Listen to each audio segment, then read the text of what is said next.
Israel's going to ignore it. That's a given. They've ignored the World Court. They've ignored the United Nations Security Council. They ignore everybody. So they'll ignore us and Turkey. But we have to do the right thing. We have to try to hold them to account as best we can. Well worth coming all the way here to have the judge hear my story. In Canada, my own government didn't want to know my story. The Canadian media didn't want to hear my story, so the Canadian public doesn't know about what happened to me. So it's good to have someone listen to my story, even just to hear my story. That's good. If there's enough pressure, eventually they'll have to. I've been at this a long time in many different countries. I've been to Colombia, Guatemala, El Salvador. I've worked in solidarity with South Africa. And South Africa is a perfect example.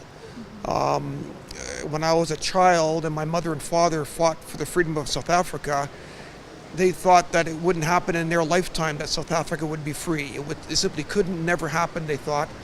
And then South Africa was free. So I think it's the same thing here, that eventually it's the Zionist project is going to collapse, and there'll be democracy and freedom in Palestine. I don't know how, I don't know what it will look like, but it will come. It has to. It might not be in my lifetime, but inshallah. But it has to happen. It has to. It doesn't matter how many guns or how much power, how much money's involved. It simply has to. When the whole world is against it, it's going to change. Even the Israelis, the Israelis who don't want it to happen, it'll be in their own best interest to let the change happen, because it'll bring peace and freedom and security to them as well. So eventually, and this is one step along the way.